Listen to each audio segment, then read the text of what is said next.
Uh,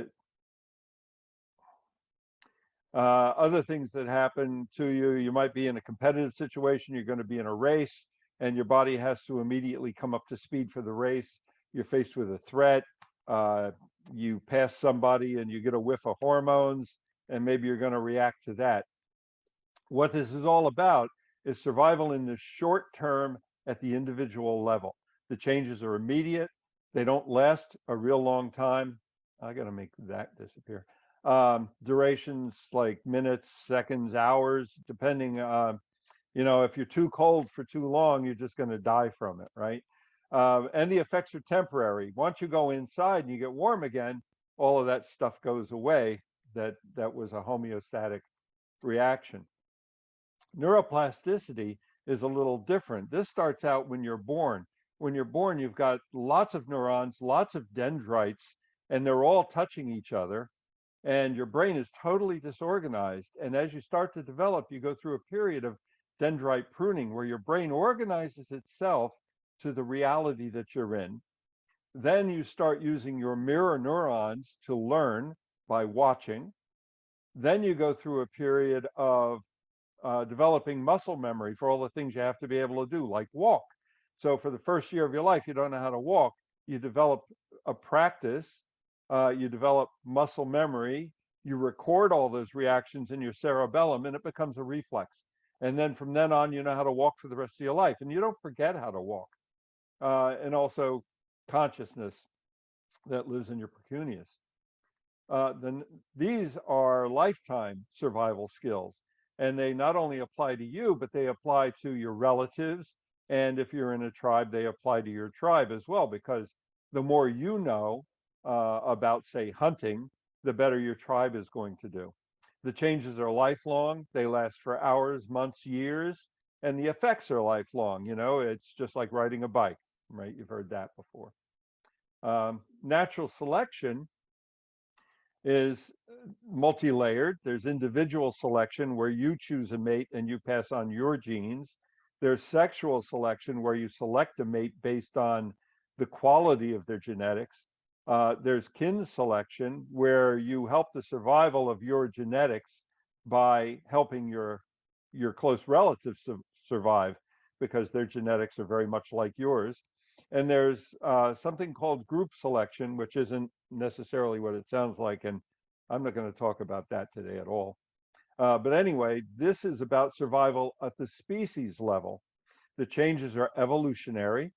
The duration is years, millennia. This is as close to permanent as you can possibly get, and it's multi-generational.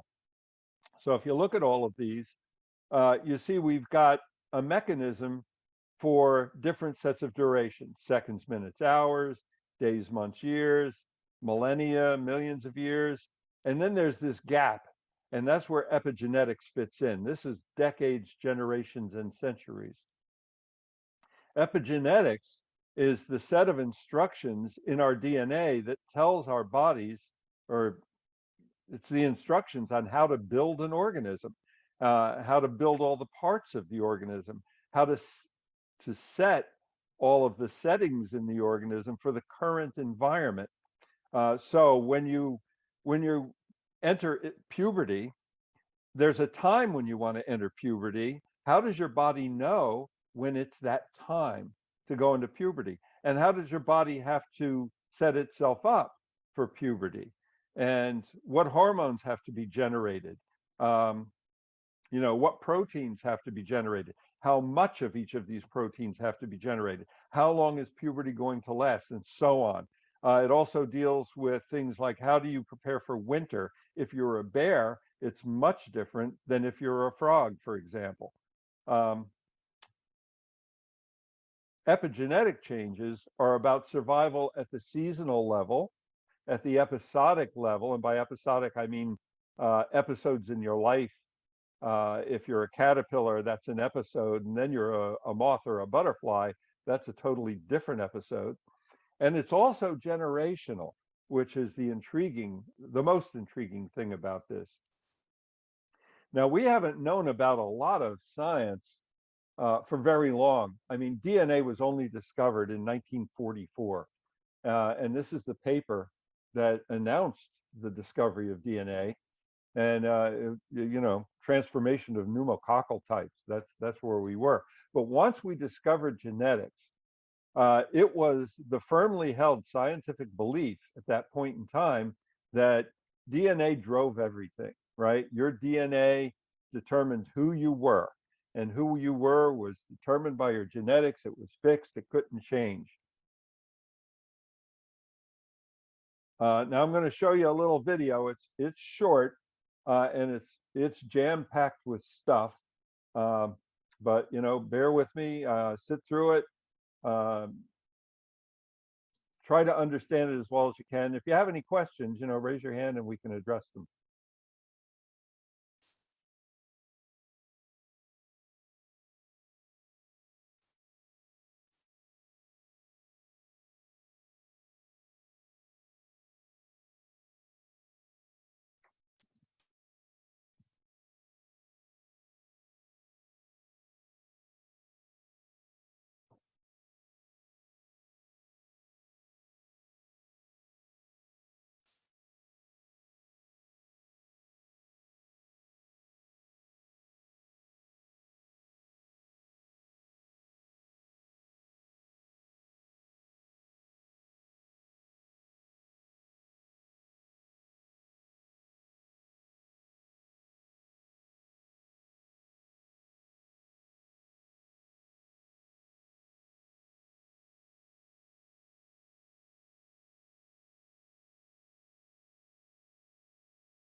Yeah, how do you get out of here? Oh, there we go. Okay, so to recap, your genes are read by RNA polymerase and turned into messenger RNA. The messenger RNA is read by this machine called a ribosome, and for every 3 letters, it pulls an amino acid out of its hat, and it sets up these amino acids into a chain, and when you get to the end of the chain, it folds up into a protein. Now, why is that important? The reason it's important is because proteins do everything. This, by the way, is referred to as the central dogma of molecular biology. And I know dogma is generally a bad word in science, but there it is. But the thing is, proteins and non-coding RNAs do almost everything. So they are the interface to your body. If you have to hold oxygen in a red blood cell, you need a protein that's specifically designed to do that. And that's called hemoglobin. Salivary amylase is used to digest sugars starting in your mouth. Insulin regulates the metabolism of sugars, fats, and other proteins. Actin and myosin are used to make your muscles work. So if you want to flex a muscle, you need a protein that lets you do that. If you want to learn something, you need a particular NMDA receptor, which is a protein. So proteins do it all. 3 DNA bases make an amino acid. A gene reads all of these bases, creates a chain of amino acids. They fold into a protein, and those proteins do almost everything. So here's the question then. How does the RNA polymerase know when it's time to go read a gene? How does it know where to start? How does it know when to stop? How does it know which gene to read at all? And how does it know how much of a protein has to be produced? Because how much testosterone you produce depends on how old you are and what episode in your life you're going through. There are about 21,000 protein coding genes, and that seems like an awful lot, but it's the same number of protein coding genes that worms have and flies have and fish have. Now, 20% of those are used for coding proteins. Of your 3 billion base pairs, only 20% are doing that. So what is the other 90% or 80% doing? Well, 90% of your genes are transcribed. So 70% of our genes, we didn't know what they did for a long, long time. Not until the 1970s did anybody suspect that they did anything at all, and they were actually called junk DNA for a long period of time, which I found quite baffling. Now we know, or we estimate, that 20 to 40%, and that's a pretty broad range, right? But we estimate that somewhere 20 to 40% of that is for gene regulation. And what does that mean? Well, that's where epigenetics actually comes into play. You can think of the 20% that code for proteins as a hardware interface. If you were a computer scientist, then you would say, okay, somehow I've got a hardware interface into whatever device my software is running on. So if it's a phone, I have to talk to the hardware interface for the phone. If it's a computer, I got to talk to that, right? And if it's one manufacturer of computer, their hardware interface might be different than others. Well, for humans, the hardware interface to our bodies is these proteins, and that's what controls what your body is going to do, basically. And you could think of that regulatory stuff then as the software itself that's going to run and generate the information that goes down to the hardware. So this is where epigenetics is going to tell us how to do all the things that our bodies have to do and when to do them and how much and so on. And then the other 30 to 60%, we still don't know what that does. There's a guy, George Church, who works in a university in New York. He's actually built a microorganism and generated the DNA. It's got under 500 genes. It replicates, and he doesn't know what 2/3 of the genes do. Before cells differentiate, right, you start out as an egg, and the egg gets fertilized, and then it starts to divide. And in the early stages, these cells are not designated for any purpose specifically. So they're called embryonic stem cells, and they have to become something else. They have to become brain cells, blood cells, heart cells, muscle cells. So something has to direct what kind of cells they become. And they go through various stages. They start out as totipotent, and they can become anything, right? They can become skin, blood, neuron, whatever, pancreatic. And let's say, for the sake of discussion at this point, that there are a whole bunch of switches and dials inside the cell. And initially, all these switches and dials are set at the standby position. And you notice up at the top here, here's an egg becoming fertilized. Here it is divided into two, and it goes through a very early stage where it's called a morula, which is Italian for mulberry, because that's what it looks like. After that, it goes to the blastula stage, where it's got a lot of cells, and then it goes into the pluripotent phase, where it could become one of 3 types of cell: endodermal, where it could become a lung cell or a liver cell or a gut cell, ectodermal, skin, neurons, and brain cells, or mesodermal, skeletal, blood, and circulatory. So it starts off where all of those switches and dials are set to off. But if we select one of these things, you have to set the dials and switches for what it's going to be. And you can see here, as we go through these various phases, we get to this point where some of the cells, the ones on the outside, become placental cells. And the ones on the inside, they're going to become fetal cells. So that's the first real differentiation, right? These are the ones that are going to attach to the mother.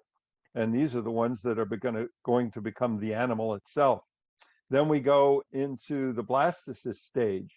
And in the blastocyst stage, some of them might become endoderm cells, and some of them stay pluripotent. And then they start to differentiate even further. And some cells differentiate early on, like your central nervous system cells, they start differentiating right in week 3. So the switches and dials for central nervous system cells, they get set pretty much first, then the heart, then the eyes, and then way out here, teeth and palate, and external genitals don't show up until week 7. So there's a lot of timing associated with this stuff too. So if a pluripotent cell, say this one here, is going to become mesodermal, the switches for that cell that say mesodermal are going to be switched to on, and all the others for endodermal and ectodermal, they're going to be switched to off. Then we go into the multipotent stage. So what's it going to be? If it's mesodermal, it could then go on to become skeletal or bone or fat or arteries and veins or part of the heart or white blood cells or platelets. So then it gets differentiated, and we've got some other switches and dials that get set to on, and then some of them get set to off because they're not going to become those things. So we've set switches for mesodermal, endothelial, and now we're down to it's going to be either an artery or a vein. So we switch the artery switch to on and the vein switch to off, and now that cell is an artery cell. Then it goes into the unipotent stage. It's fully committed, it's self-replicating, and when it replicates, all those switches and dials that said it was an artery cell have to say the daughter cells are artery cells as well, right? It can't accidentally become something else, because if an artery cell, when it divides, spits out a brain cell, that's not going to work in an artery. And it might even cause a problem. So you could say inside a cell, you've got this big machine, this big control center, and it's got all these switches and dials, and you got to turn some on and some off, and which ones, and the dials, what intensity do you set the dials at, right? And how long do you generate a particular protein? Does it last a month? Does it last a week? Is it for an hour? When do you turn it on? And you have to know what time it is, in effect, right? When is now? Is it time to go into puberty? Is it time to menstruate? Is it time to generate eggs and sperm? And then when the cells divide, all of these things have to be copied. And every time they divide, they all have to be copied exactly correctly. Otherwise, things will go wrong. But there are no switches. There are no dials. There are no timers. There are no sensors. There are no operators in there turning all these dials and throwing these switches. There's only DNA. And the DNA is made up of genes, and 20% of those genes generate proteins, and the proteins do everything, right? So if you generate a stem cell, some of these genes are going to be turned on, but they're going to be turned way down. Some are going to be turned way up. Maybe if it's a red blood cell, this gene's going to be turned off because there are aspects of a stem cell that are not necessary in a red blood cell, but they're really necessary in a neuron. If things go wrong, you end up with situations like this. This is a fruit fly, and this is a common problem that fruit flies have. Sometimes their antennae are miscoded and they turn into legs. And this is a fruit fly with legs growing where its antenna should be. So this is a case where Somehow those switches and dials did not get copied properly. Now you saw earlier what a chromosome looks like, and this is not what DNA looks like, right? This is all packaged up. And the reason it's packaged up the way it is into this tight bundle is because if you stretched out your DNA, it would be 2 meters long. And an exact copy of all of your DNA is in every cell in your body. So, and there are trillions of cells in your body. So if you can imagine stretching out all that DNA in every cell in your body, it would be a huge mass of stuff. So it has to be tightly compressed into this bundle. And if we were to look at that bundle, if we were to go to a section of that bundle, what we would see is it's all coiled up in these loops. And these loops, if we were to look at them, if we were to zoom in on that loop, you would see that there's a chromosome scaffold, and the loops are attached to that scaffold, and they're actually separated by this attachment. One of the things that can go wrong in life is this could break loose. And what happens inside this loop is supposed to stay in that loop. But if that broke loose, what happens in this loop might affect what's in this loop, right? Because there's no longer that barrier there. Now, if you zoom in on that, what you see is this thing here, it's called chromatin. And if you open that up, what it is strings of DNA. It's the string of your DNA, and it's one continuous string in a chromosome, and it's wrapped around this protein here, this set of proteins. And in between these proteins, with this 1.5 wrap, that's where the DNA is that gets coded into proteins. Now these balls here, these beads on a string, these are called histones. There are 4 of them, they're different, and then they're replicated. So there's 8 histones, and it's 2 sets of 4 histones. When it's differentiated out as one set of histones with the DNA wrapped around it, it's called a nucleosome. There are 30 million of these in a cell, 30 million of these. And then in between them is the DNA that gets transcribed into proteins. Okay, so that's how it's all built. This is a microscopic, well, I think it's a recreation actually of a photo, a microphotograph of histones. So here's the DNA wrapped around the histones, and then the 4 histones are color coded. There's the blue one, and remember it's replicated. So here's the other blue one, right? The identical histone. Here's the green one and the green one, the yellow one and the yellow one back here, and then the 2 red ones. And these histones have tails. Each histone has a tail coming out. And that tail, that's where the dials and the switches are. That's where genes get activated or deactivated, or their expression is regulated and controlled. The histone tails are packaged in all DNA from yeast to humans. So this invention is one of the oldest inventions of life. Everything that's alive that has DNA works like this. Now, the expression of genes is controlled by proteins that are brought in by enzymes and attached to a tail, and that's called tagging. If an enzyme brings in a tag and attaches it to a tail, that's called writing. So there are enzymes that are called writers. And an enzyme can also come along and detach that tag, and that's called erasing. So there are enzymes called erasers. So some things that have to happen in your body, say you drink a lot and you have to produce a lot of the protein that's necessary to process alcohol, a writer will come in and it'll put a tag on that activates the part of your DNA that generates the protein that processes the alcohol. And when your alcohol levels get low enough, another eraser will come in, detach the protein, the tag, and turn off the generation of the protein that processes the alcohol. So it's an on-off kind of thing, and it's a temporary kind of thing. Some things happen episodically. All mammals have to become at some point lactose intolerant, with the exception of humans, oddly. But the reason they have to become lactose intolerant is so they'll stop nursing. Otherwise, they'd never stop, right? So at some point in a mouse's life, it has to become lactose intolerant, which means some enzyme has to come along and attach a tag that says you can no longer produce the protein that allows you to digest milk. And some things have to happen permanently. If you make a brain cell, it has to stay a brain cell and never turn into anything else.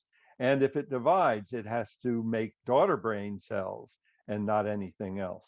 So that would be a permanent modification to a histone tail. There are 30 million points along the DNA where tags can be added by writers, read by readers, removed by erasers. And if we were to show you an example of a histone tail as a chemical string, here it is. This is histone 3. And you see there are points where there are Ks. Those are points where a tag can be added to this histone tail. And that tag, you can have one tag or two tags. It can be a multiple thing. Some of these tags can be promoters. In other words, if I attach a tag at this point, which is K4 on histone 3, that promotes the production of a particular protein. And maybe I can add another tag, ME1, and that's an enhancer. You want to produce a lot of the protein, and so on. Each histone tail has multiple sites for modification through protein enzyme attachment or detachment. The Ks chemically are lysine. This attachment is called a methylation. This is a dimethylation because there's two of them. There are lots of points on the histone tails. Here are all of the different histone tails, and they all have unique tail structures. There are different kinds of chemical tags that can be added and deleted and so on. Okay? Now, before 1972, we didn't know this happened at all. There was a big mystery because we would look at things like variations in siblings, and we couldn't explain the differences in identical twins, and they called this intangible variation. An example of this is the caterpillar and the butterfly. They've got the same DNA in every cell, and yet they look completely different. And it happens episodically, right? It's a sudden thing. So we didn't understand what it was. They just gave it a name. Oh, that's an intangible variation. And that explains everything, right? And then we noticed some other crazy things, like the gender of a crocodile and certain amphibians is totally determined by how hot or cold it was when the eggs were developing. How does that work? And here's a queen bee. Her DNA is the same as every other bee in the hive. Same DNA, but she lives 20 times longer, and she's got wings, and she lays eggs. And the big difference is, well, she's fed a special diet. Now, what does this tell you? It says, well, if you're a butterfly, the period of your life is going to have a major impact on what's going on in the reading and writing of epigenetic tags in your DNA. If you're a crocodile, the temperature is going to have an effect. This is an external effect. And if you're a bee, your diet is going to have a major effect on what happens with your epigenetics. And now we recognize all these intangible variations as epigenetic phenomena. And it wasn't actually formalized until early 1990s. That's how new this is. So it's the epigenetic mechanism that triggers the expression of one or more specific genes at different times in your life. During blastocyst development, what's the cell going to become? During puberty, are you a male or a female? Are you going to produce this hormone or that hormone? And for how long and how much? Or are you going to fertilize an egg? Or you're going to become pregnant? All of this stuff is going to be controlled by epigenomics. And this story starts in the 70s with a mouse called the agouti mouse. And this mouse was bred specifically for the study of metabolic diseases.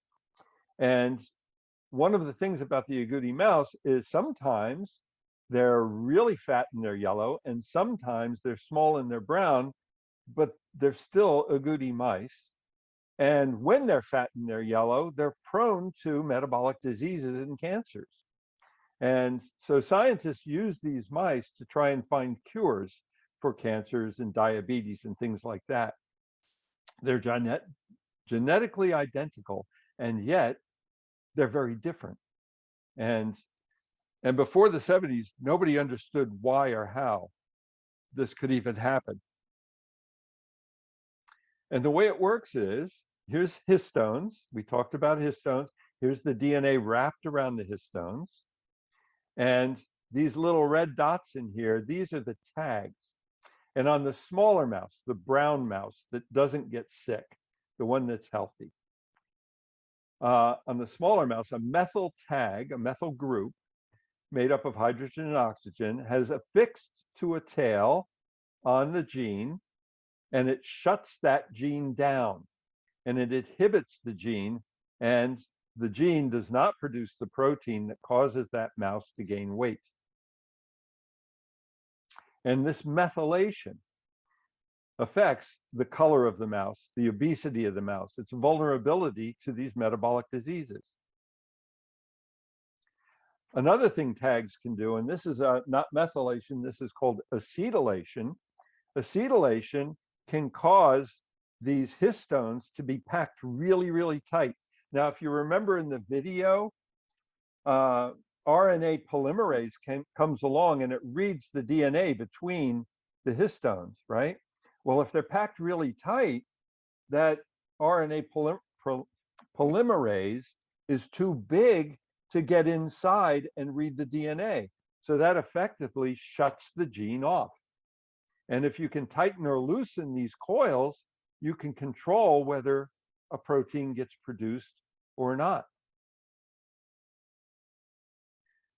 What this is a picture of is the X chromosomes in the cell of a female. Now, a female has two X chromosomes, but they can't both be turned on at the same time because that would cause problems, right? You'd have two chromosomes trying to do the same thing with different information. So one of them has to be turned off. This one is the one that's turned off, and you can see it's been turned off using acetylation. It's packed too tight for the polymerase. I'm sorry, I'm getting tongue-tied. It's packed too tight for the RNA polymerase to get inside and read it, where the other one is opened up. And you can see there's lots of space between the histones where the polymerase can get in and read the DNA that's in between the histones. So genetic control via epigenetics is the normal mechanism that starts and stops all of the developmental processes that take place in a cell. It differentiates the 200 different cell types of the 70 trillion cells that make up a human being, and it enables responding to the environment faster than evolution allows. And all of these tags that control this stuff, that's what is called the epigenome. So you have your genome, your DNA, and you have your epigenome, which is all the tags that are attached to your DNA. And those tags come and go, and they change intensity and so on during the progress of your life. So what impacts the epigenome? Well, obviously where a cell is in the organism, right? Because a brain cell has to be a brain cell if it's in your brain, and where the organism is in its development. But there are other things too. Epigenetic marks can be influenced by the environment. So if your diet is low in folic acid, that's going to have an impact on your epigenetics. If you smoke, if you're subjected to a lot of stress, if you're subjected to harsh chemicals, these can all impact your epigenetic markers as early as before you're born. Now, they started to figure this stuff out in the 1980s. Scientists studied the birth and death records of an area in 19th century Sweden called Norrbotten.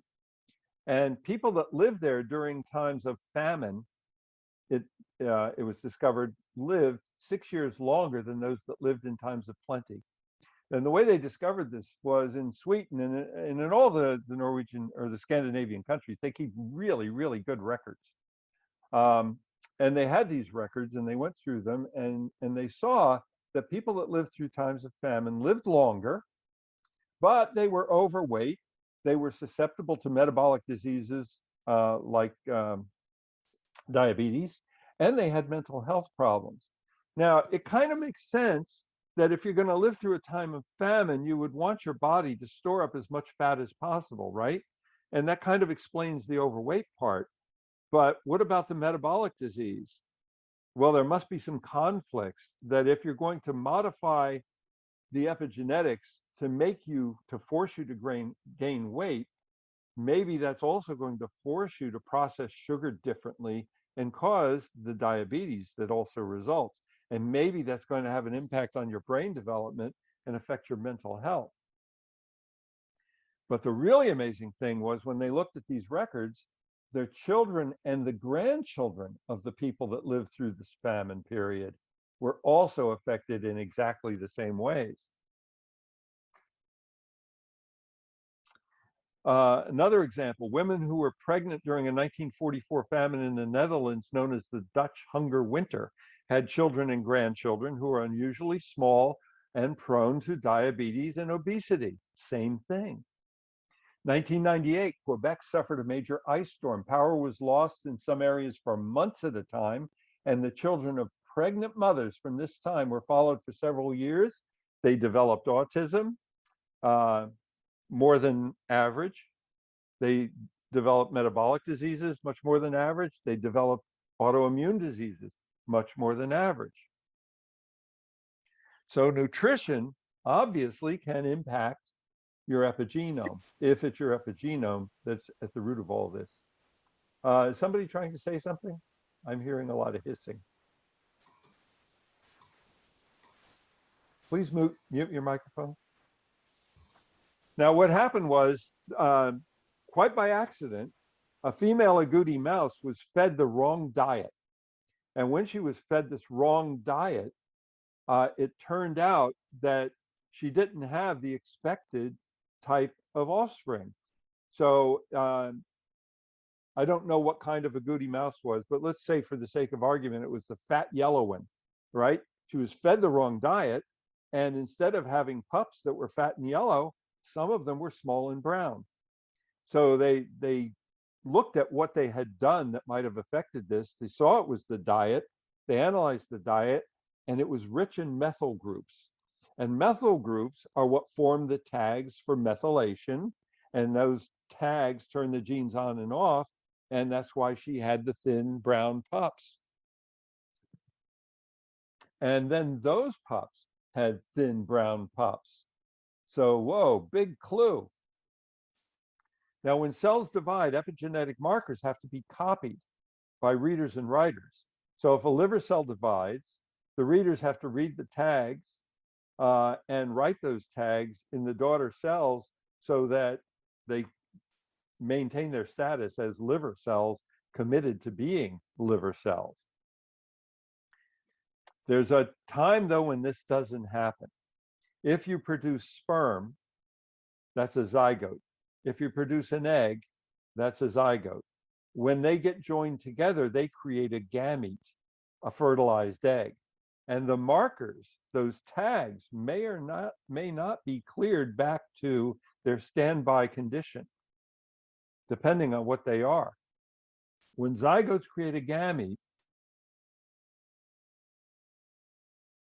some of them have to be cleared a lot, and some of them cleared not so much, And it turns out that the tags from the father's side are scrubbed very aggressively, but from the mother's side, not as aggressively.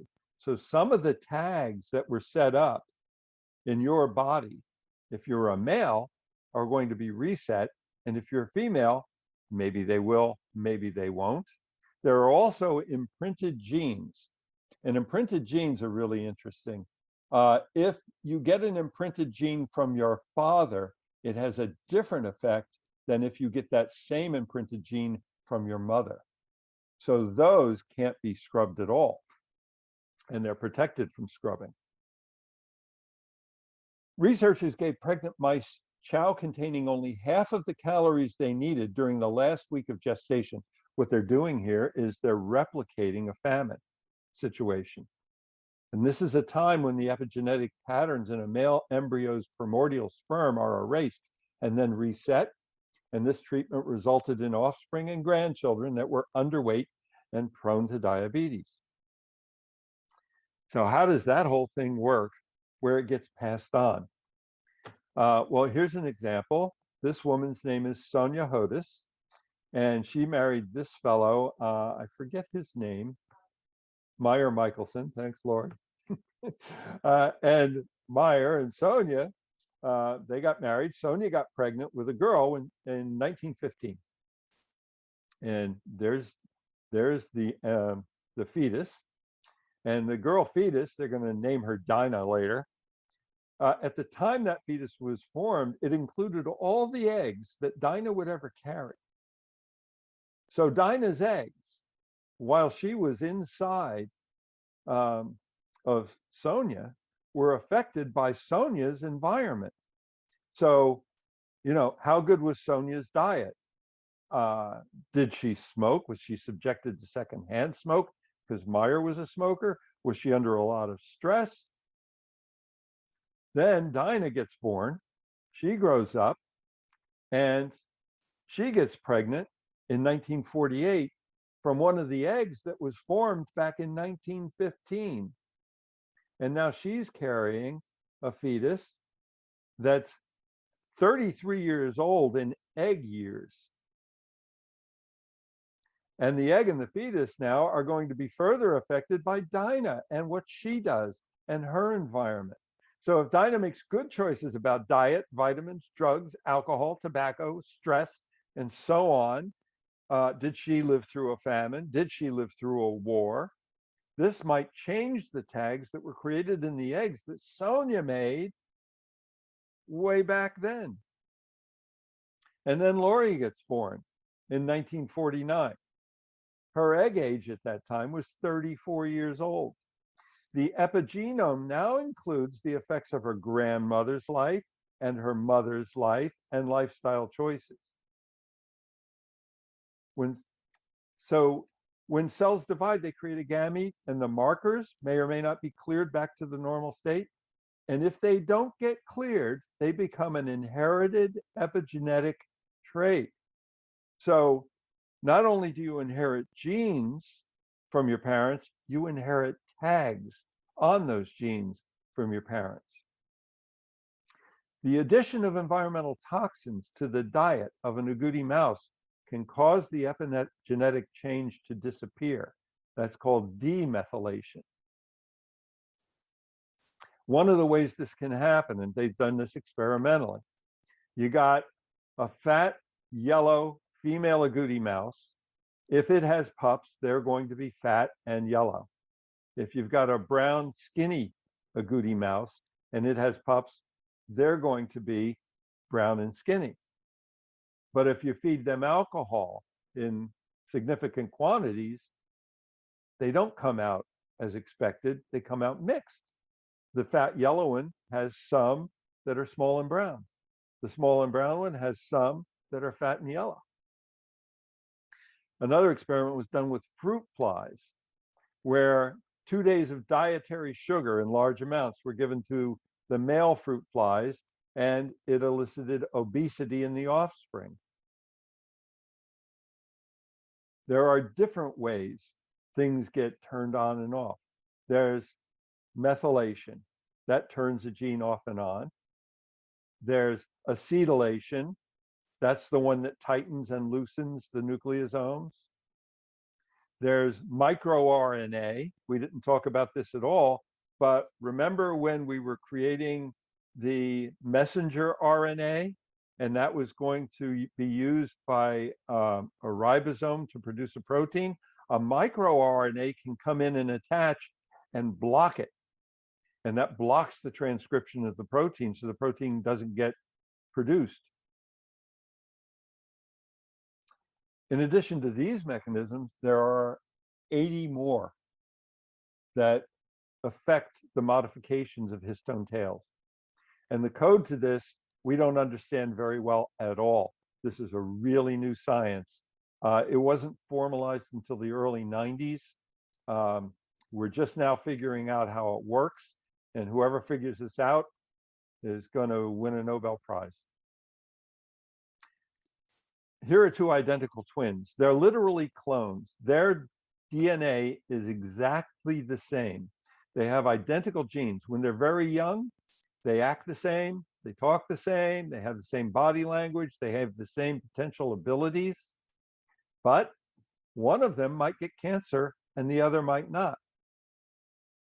One of them might be schizophrenic, and then the other one would only have a 50% chance of being schizophrenic too.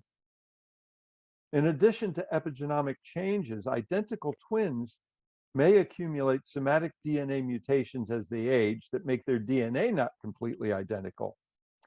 But there are many diseases that we suspect are impacted or caused by epigenetic dysregulation. Now, what this is a segment of DNA that's been overlaid from two identical twins.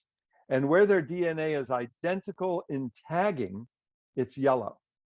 So very, very much the same. Two identical twins, both of their DNA overlaid, and their epigenome is almost identical.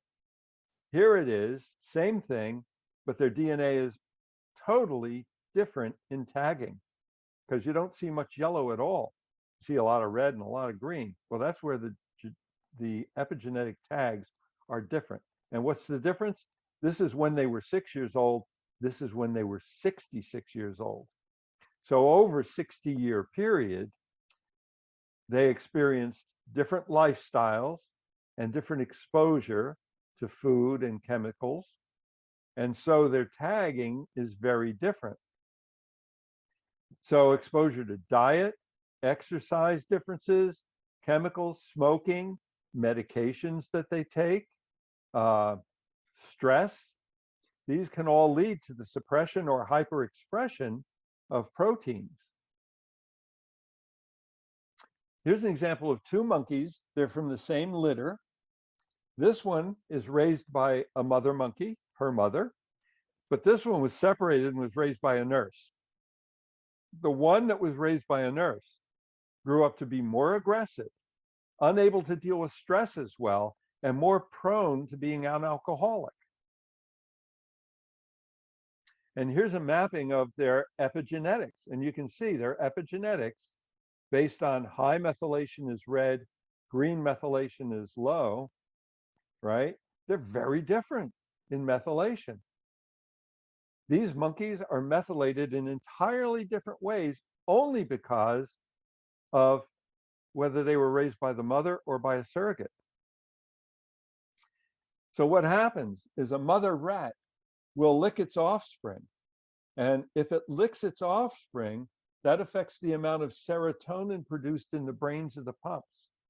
And there's a gene called the glucocorticoid receptor. And that is used to handle stress. And if the pup is licked, or sorry, initially that's turned off, right? So if the mother licks it though, transcription of that gene is unblocked. But if there is no mother behavior, no licking and grooming, then the transcription of that gene is blocked. And because it's blocked, the pup grows up unable to deal with stress throughout its entire life. So having a lack of motherly attentions makes the pups unable to deal with stress, and it changes their sexual behavior. So here's a warning. If you're going to have kids, you better treat them like a good parent. Otherwise, you might be doing something to their epigenetics that's going to hurt them later on in life. Affection generates serotonin. The serotonin has an effect on a specific epigenetic tag that later impacts the pups as adults. Aristotle said famously, and it's been misattributed many times, give me a child until he is 7 and I will show you the man. What he's actually saying, though, is you can give a child love and affection, or you can ignore him.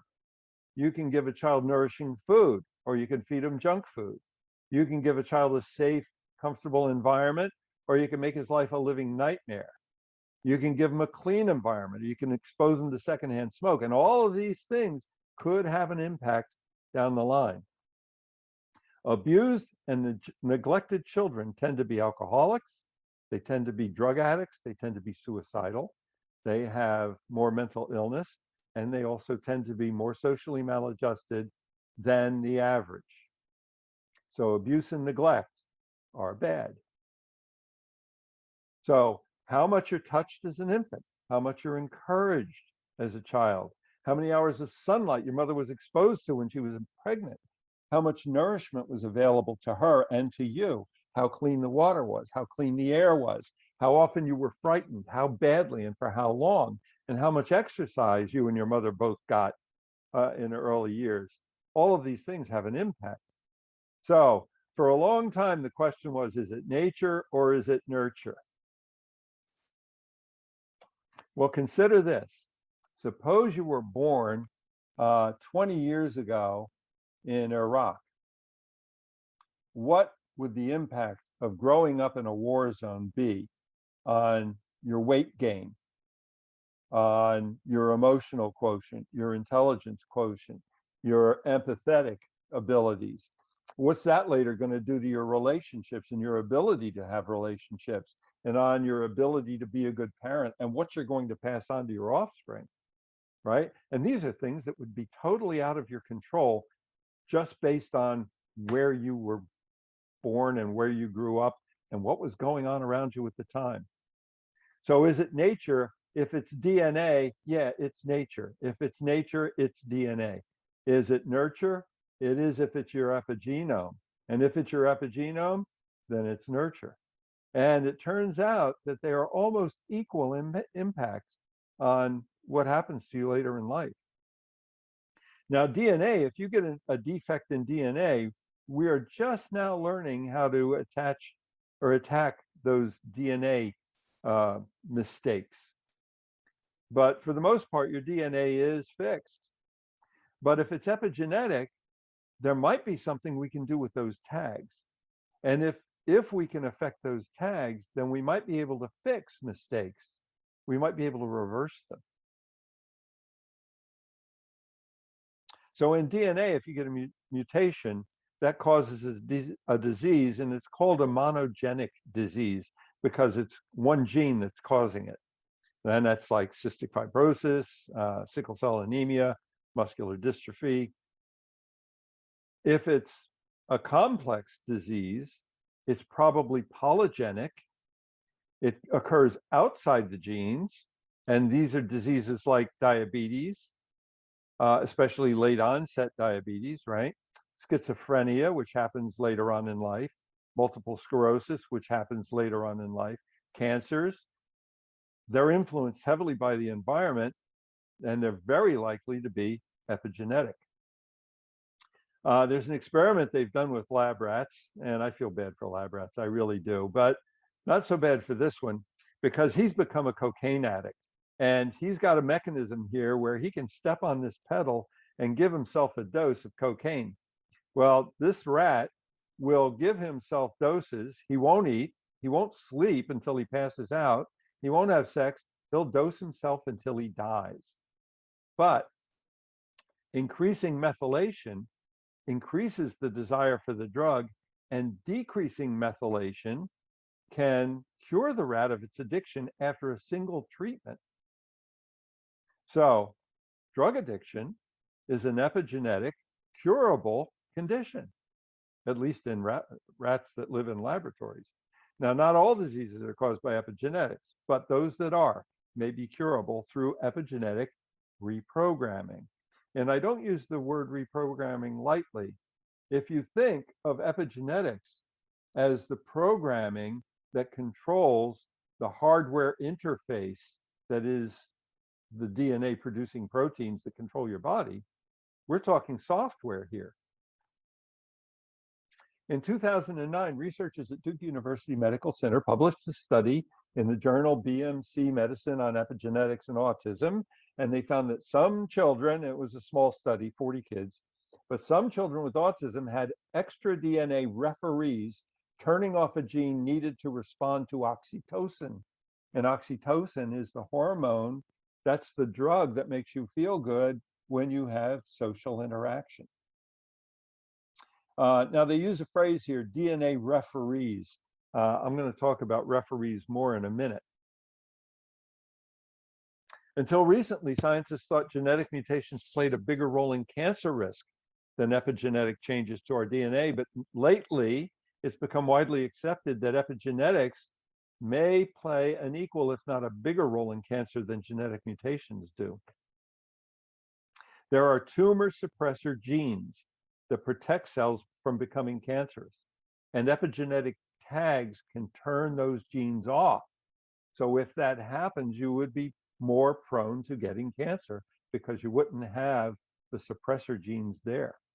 So drugs that could target these tags to remove them would allow the tumor suppressor genes to perform their function. Here's an actual cure for lung cancer that was developed in 2006 using epigenetic information. Here you can see the tumors. This is in the lower lungs, the upper lung. And here's the lower lung. And you can see the tumors there. And this is after 8 weeks of treatment with epigenetics.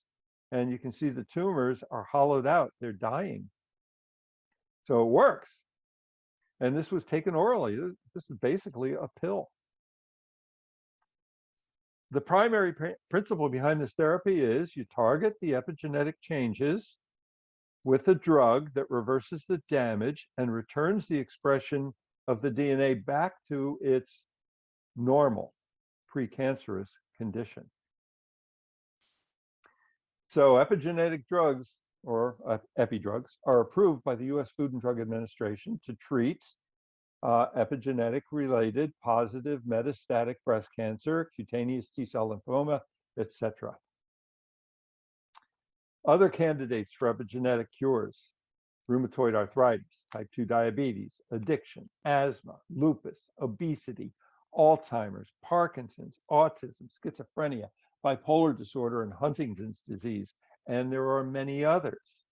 And all of these diseases have something in common. They all happen later. You don't get these things when you're born. They all happen later, which indicates that they're probably epigenetic. And your epigenome, as we saw, changes over time. The tags come and go and accumulate, and things break down and so on.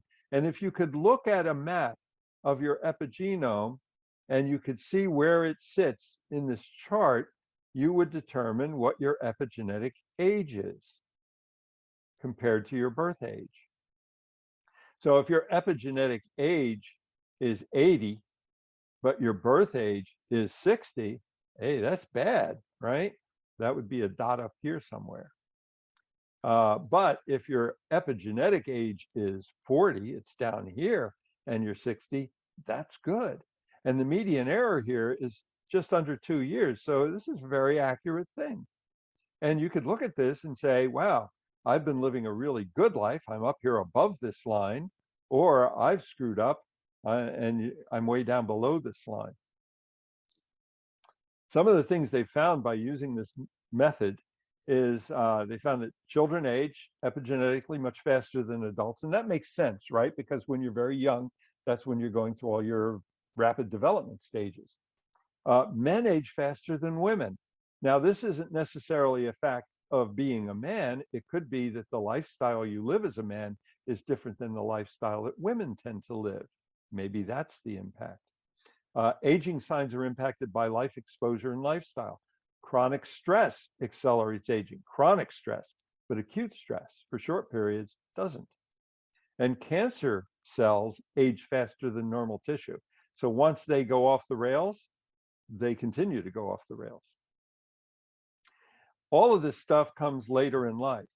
And it turns out that 2/3 of all deaths are attributed to chronic diseases that come up later in life. And 75% of healthcare cost is attributed to this kind of disease. So most of the stuff that's killing you and most of what we're spending our money on is epigenetic diseases.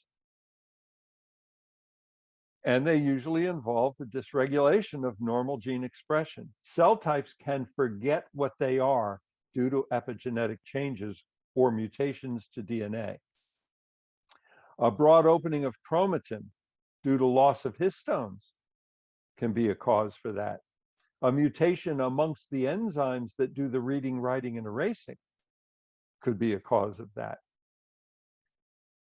So you want to find an epigenetic cure for a disease. Well, it's a really complicated problem because you got to find the right drug, which means you got to know what the right chemical is for a particular tag on a particular histone, on a particular gene, somewhere in a particular cell type that's causing the expression of the protein or the repression of the protein that's resulting in the disease. Complicated stuff. The efficacy of the mitigation of aging-related issues, though, can be tested using that epigenetic clock I showed you. And there are people, HIV-positive people or people with Down syndrome, you look at their epigenetics and they're above the line. Their epigenetic age is much higher than their birth age. The general population falls on this line, and people who are the offspring of other people that live to be over 100, they're below that line. So if I gave you a drug that was supposed to make you younger, I could look at your epigenome and say, yeah, it works, or no, didn't work. And we could tune that drug and figure out if it's working, if it's not working, how can I make it better, and so on. Now, there are some things that you can do. So this should be really important to you now, and you should tell your children and your grandchildren. I mentioned referees before, DNA referees. One of the things that has to happen is suppose you get a cell that's told you're a brain cell, and the enzymes come along and they switch on, the brain cell switches and the dials for brain cells. And then that cell produces proteins, and those proteins kick off another response in another cell that produces another protein that feeds back and says, yep, you're a brain cell, you keep being a brain cell, and it goes round and around in a feedback loop.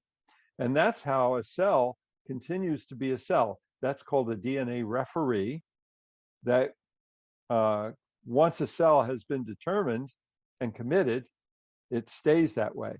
Other cells have to switch on and off in their functions, and it's a little more complicated. But again, it's a referee situation where you have a feedback loop that changes. Sometimes it's on, sometimes it's off. And all of this stuff is happening all the time, which means the chemicals that are necessary to do methylation and demethylation and acetylation and deacetylation and so on, all of those chemicals have to be there all the time. And you can see there's B6, B12, B2, methionine, betaine, choline. All of these chemicals have to be present in your body in sufficient quantities to constantly be doing the things they have to be doing. And if you don't have them, that's going to accelerate epigenetic aging.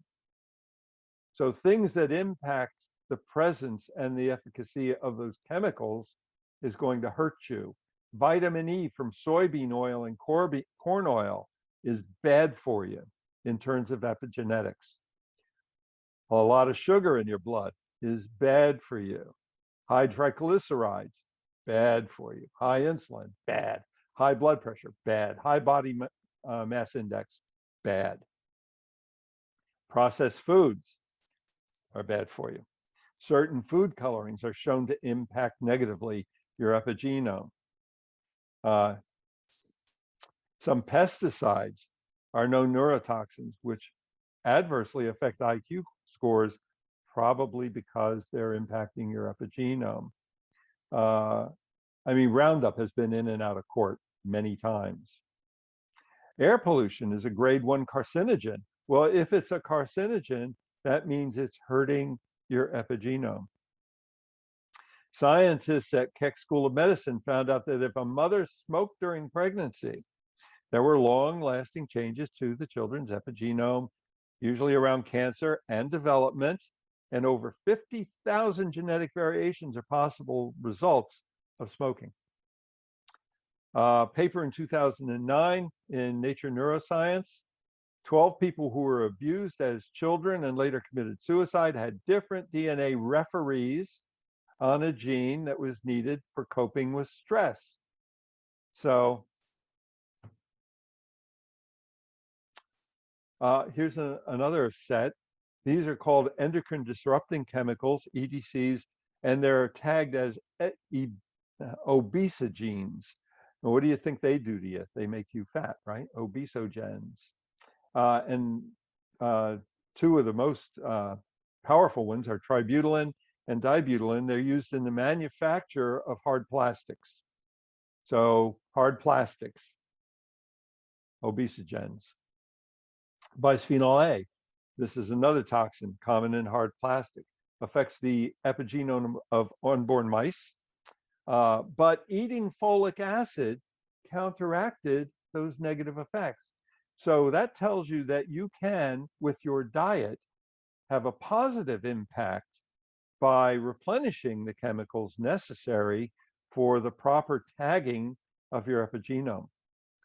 So to slow epigenetic aging, if you want to stay young forever, a diet of poultry, fish, fruits, and vegetables, a lot of fish particularly, has the greatest impact. Carotenoids, carrots, sweet potatoes, and green leaves, like your grandmother used to tell you, eat your greens, honey. Xanthines, turns out, here's the good news, caffeine and chocolate are actually good for you. If you want to get vitamin E, get it from olive oil. So stop cooking with corn oil, start cooking with olive oil. Moderate alcohol assumption, that's my favorite, is actually good for you. Chemicals, folic acid. So if you're going to take vitamins, you probably want to make sure you're getting folic acid. Of course, you can eat a lot of broccoli and beans and get it that way. Garlic is another good source of chemical tags that are part of the epigenome. Brussels sprouts, kale, your B vitamins. B vitamins are very important. So that's basically it. And now you know what epigenetics is about, how it works, and why it's important. So I'm going to stop sharing now. Let's see. I don't know how to turn this off. Dan. Thanks so much, Ron. That was I don't know how to turn information this off. packed. Eric, can you turn this off? Oh, wait a minute. I found it. Found the button. Yeah, I know. It's a lot. It's a lot. And I cut about a third of my slides out because normally when I do this presentation, it takes almost 2 hours, and I wouldn't do that to you guys. So any questions, thoughts, comments? To me, this is one of the most important things you can know about, because I mean, this actually affects you and it affects your children, whether you know it or not, and affects your grandchildren, whether you know it or not. And you should tell your kids, especially if they're of childbearing age, about this stuff, because you know, people don't know. They just don't know. People do some pretty cavalier behaviors around like smoking and exposing themselves to secondhand smoke and the like, and it has an impact.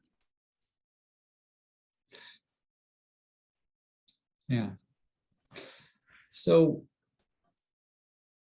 a lot of these things we understood at a very sort of intuitive level, and now epigenetic research is showing us the mechanisms. Yeah. And people are starting to play around with trying to give people compounds to affect this. The first attempts are going to affect it in fairly indiscriminate ways, I would imagine. So I wonder whether the early treatments to this might end up having a lot of odd side effects, because if you just suppress methylation generally or accelerate the methylation generally, you could have a host of very unpredictable effects that we really don't yet understand.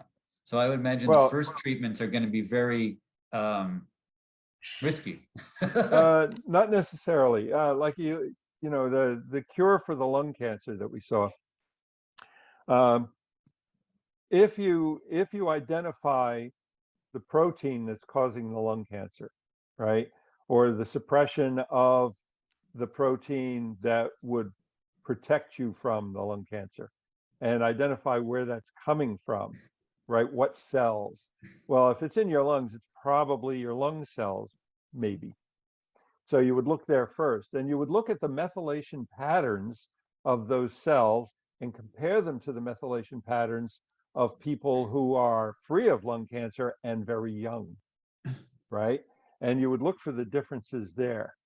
And hopefully that would enable you to pinpoint what cell do I have to attack, and what is the methylation that's different, and how do I attack that specifically? And that's what you target, right? And the other thing you have to consider, yeah, go ahead. Are there methods to be that targeted, to attack a particular tissue type and a particular methylation site on one of those tails? Yeah. Or really? In fact, I gave this presentation out in virtual reality, and one of the guys who attended actually worked in a laboratory, and that's what he does for a living.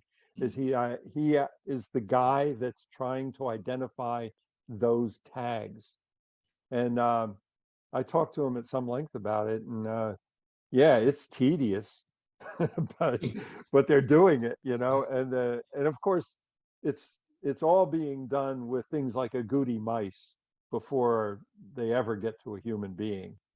So yeah, you might screw up a mouse or two before you move on to maybe monkeys, right? And so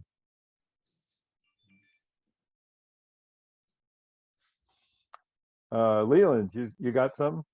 Yeah. Several years ago, I sent a sample of my DNA to 23andMe, and they read my genome and they told me all sorts of wonderful things.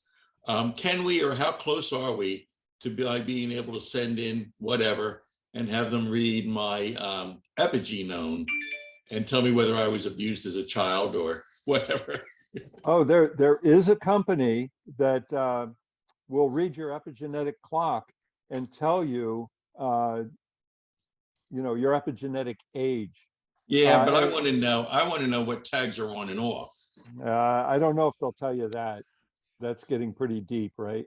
No. And they also have that epigenetic clock for various animals, by the way.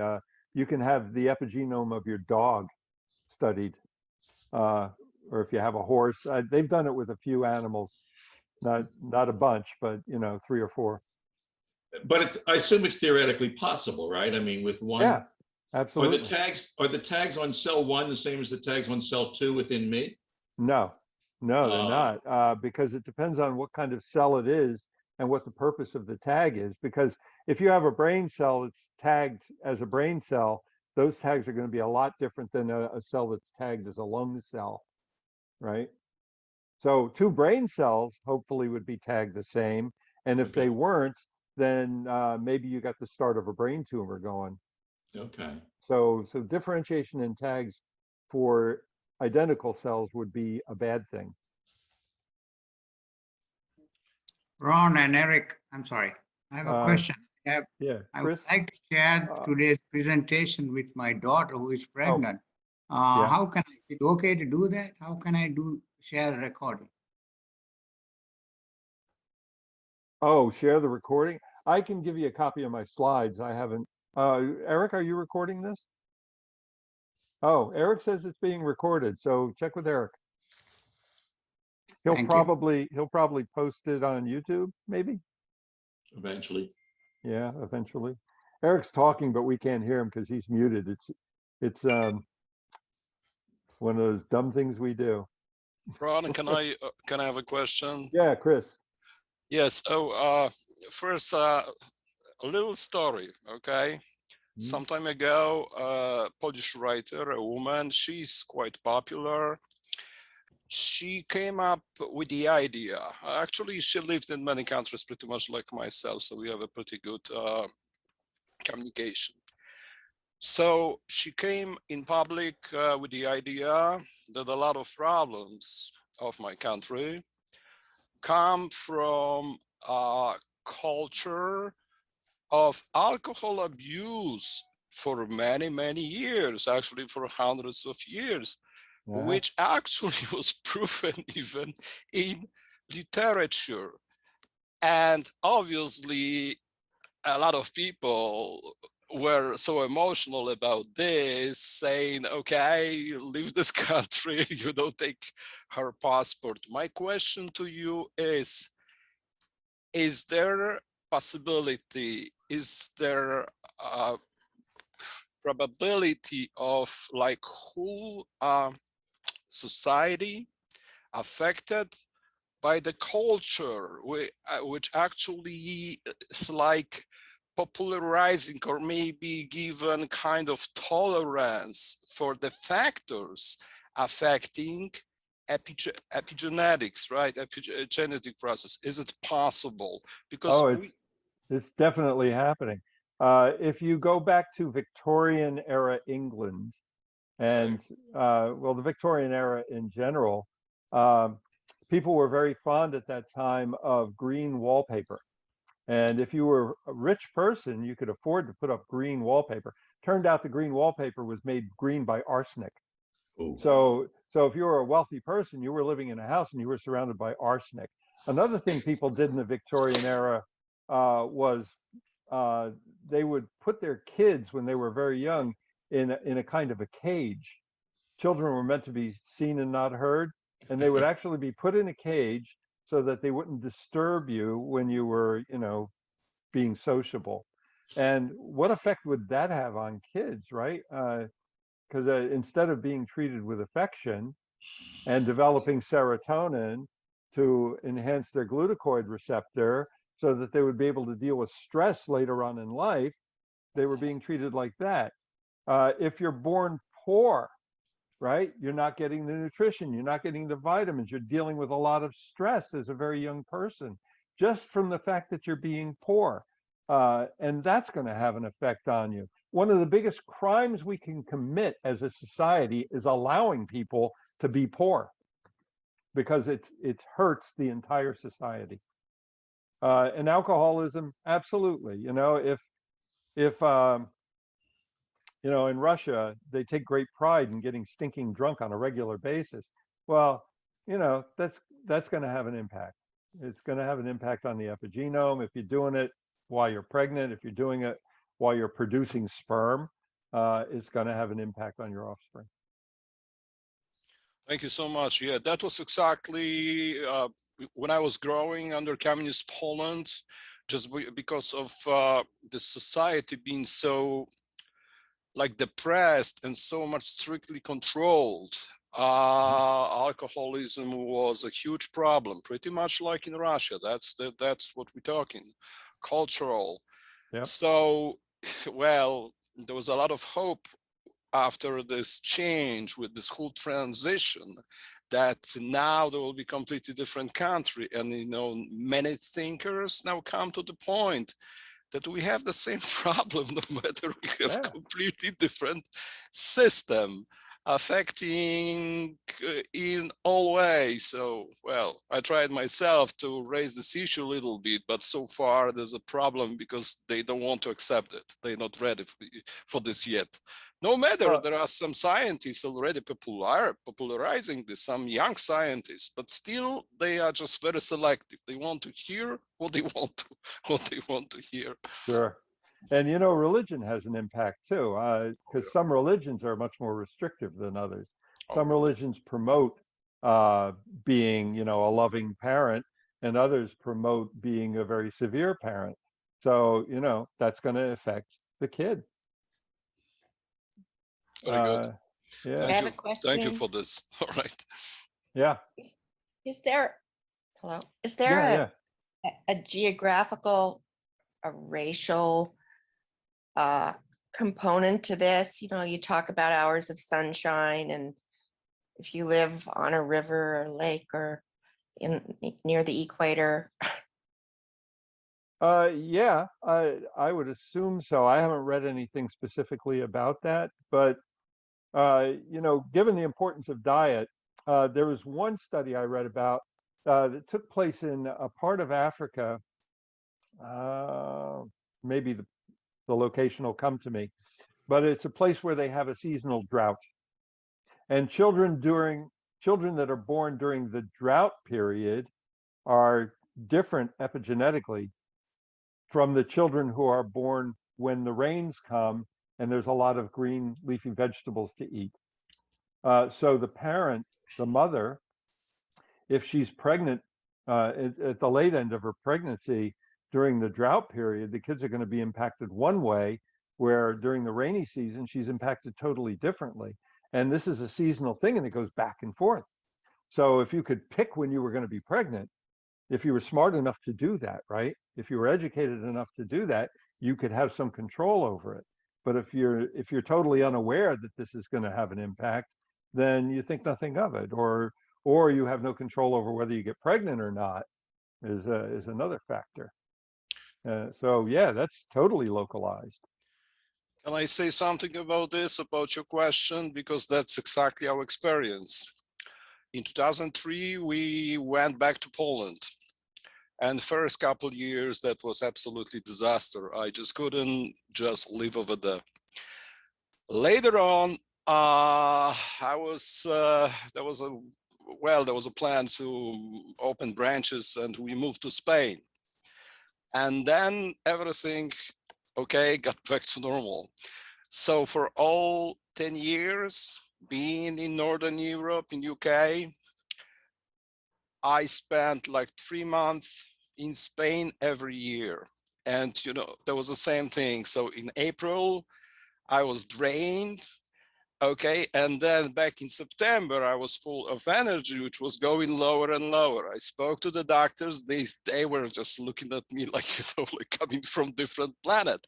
But later on, they found out that some of vitamin D is not produced in northern countries.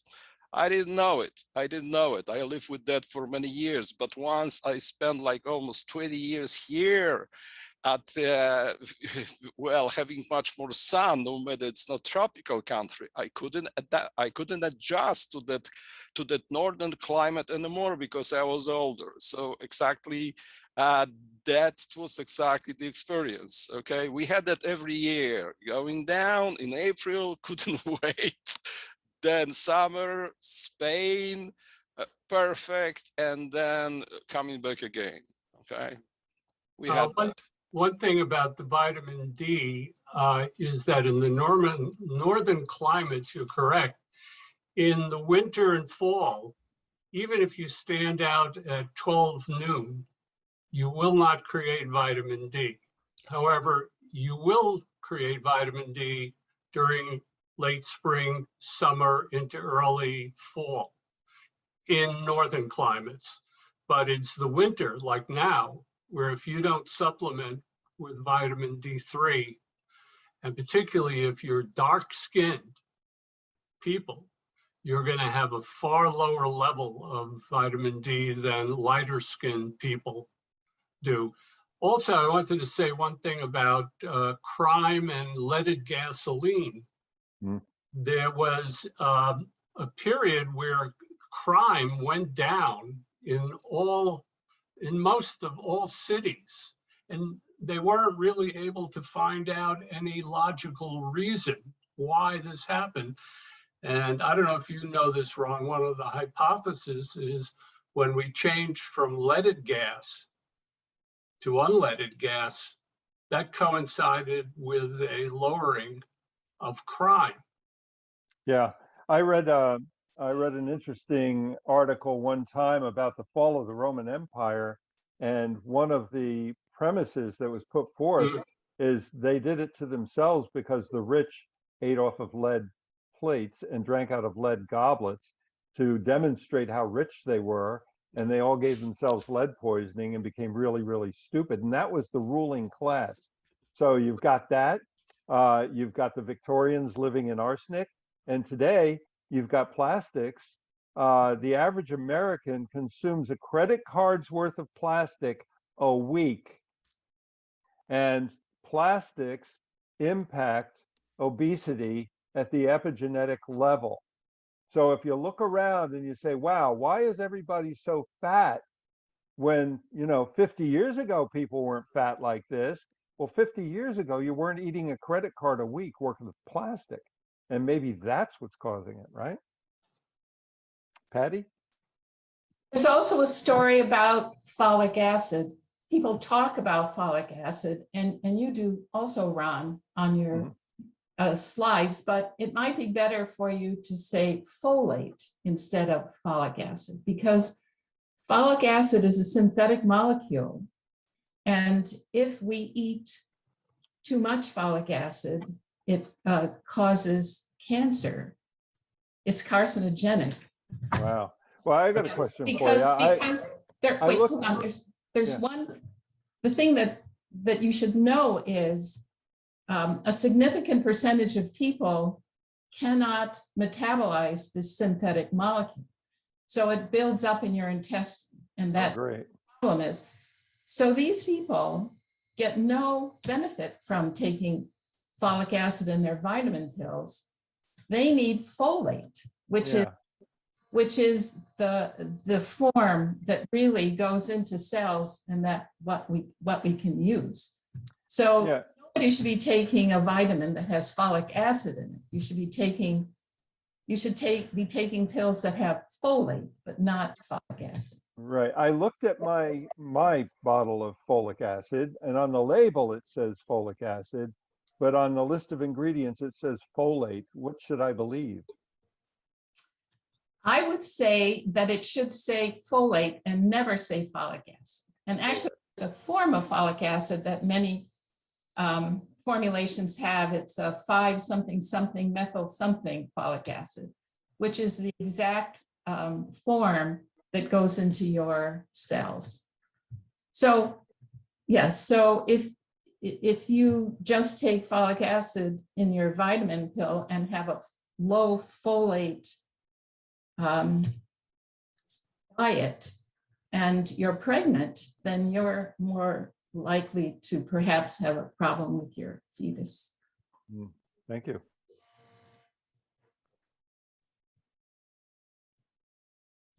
Patty's a real biologist. I only pretend to be one. Hey, Ron, where is the principal source of this credit card amount of plastic? Is it in the packaging of food? Is it in the food itself? Well, there's twice as much plastic in bottled water than there is in tap water. So, if you're drinking bottled water because you think it's a healthy thing to do, stop doing that. Unfortunately, it's in fish because we throw a lot of our plastic into the ocean. It gets ground up into microplastic, and the fish swallow it, and it becomes part of the fish. So very large fish have a lot of plastic in them, where small fish tend to have less. So one of the rules about eating fish is never eat a fish that's bigger than the plate. So, you know, you can do that, but plastic is everywhere. I mean, we're swimming in it. It's a really bad situation. Ron, I tried to email you that YouTube thing about B vitamins and omega-3 fatty acids, and all I sent you was Chinese gibberish, I think. Yeah, thank you But- for the Chinese. This is actually a very important thing that you can all watch on YouTube. And it's entitled How B Vitamins and Omega-3 Reverse Cognitive Decline. And it's done by the head of the pharmacology department of Oxford University. And I've been following omega-3 fatty acids, and maybe some of you have, in terms of Alzheimer's and cognitive decline. And it has had some success, some mixed results, some negative. Same thing with B vitamins. They have been pretty sure that B vitamins, particularly B12, folate, B6, help with cognitive decline.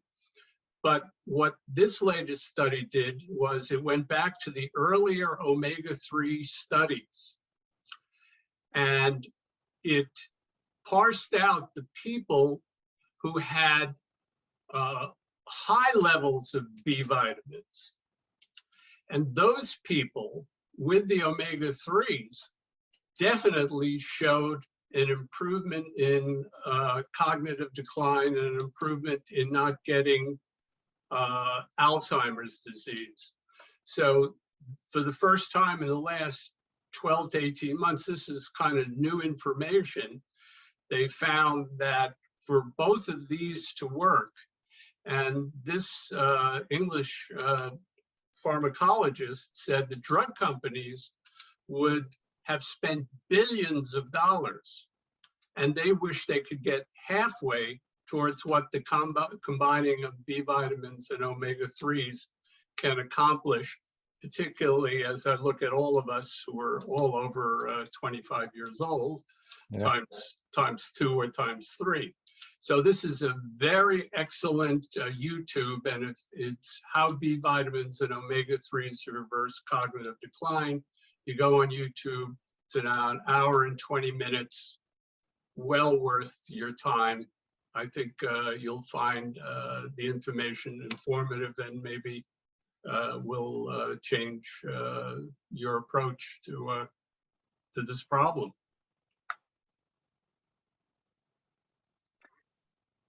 Yeah, there's I forget the name of it, but there's one of those pills you can go to the drugstore and buy that's supposed to improve your memory. I should probably take. I can't remember the name of it. I can't. But anyway, I went to the drugstore to look into that, and it turns out a bottle of that stuff costs $50. It's got 50 pills in it. No, it's got 30 pills in it. Lasts a month, and on the label it clearly says you have to take it for 3 months before you can even hope to see an effect. So you got to spend $150, and maybe it's going to have an effect you can notice. You know, where, as you say, you know, take your vitamins, eat the right food. That's Yeah. what's gonna work. And B12, particularly for my daughter who's a vegan, is particularly important because you don't get B12 if you're not eating animal foods. Yeah. And even if you take a multivitamin B12, B12 is one of the worst vitamins to assimilate into your cells. And what I do is I take from Kirkland, Costco, they have 5,000 IU that go under your tongue. And I do that about twice, sometimes 3 times a week, if I remember. And I take a combination of fish oil and algae, and I recommend it. Yeah. Prevagen was the thing I was trying to think of. Prevagen, yeah, that's the big one. Yeah, waste of money. Oh, another interesting commercial I've seen lately is from Wegmans. Maybe you've seen this. It's the modern family. They're all running off to work and to school and everything. And the mother has a plastic bag of sauce that she throws into a slow cooker in the bag. And it cooks all day in the plastic bag. And then they come home and have pasta. So you wonder where the plastic's coming from. I don't know if I'd do that one. Art, are you able to put the links to the thing to that video you want us to see in the chat? I'm not good at that, or something we can Google? Just go onto YouTube and type in how B vitamins and omega-3s reverse cognitive decline. And you'll find it. And if the guy has an English accent, and if he's the head well, of that makes him more believable, right? Yeah, oh, we all believe people with English accents. But he has some terrific research on, I thought, very, very moderate, very scientific. So how B vitamins and omega-3s reverse cognitive decline. Google that or go onto YouTube and type it in. And that should be the one that comes up. I'm trying to put that in the chat myself. Leland beat you to it. Okay. Oh, he actually has the link. Okay, cool. I wanted to make a comment about fish. The smaller fish, sardines, for example, have less mercury, and the bigger fish, like the tuna, have more mercury. So maybe that's also true with microplastics. The smaller fish are better because they don't live long enough to accumulate. They accumulate less mercury as well as maybe microplastics. Well, don't forget too that fish eat fish. So the little fish get eaten by bigger fish. So that's how they're accumulating all of this stuff too, just by their daily diet. And when a fish gets as big as, say, a tuna, it's eaten a lot of mercury and plastic. Yeah, well, one of my friends got mercury poisoning from eating too much sushi. So that was a lesson too. The other thing about the water is I recently stopped drinking tap water. I was filtering it with 2 different filters, but Environmental Working Group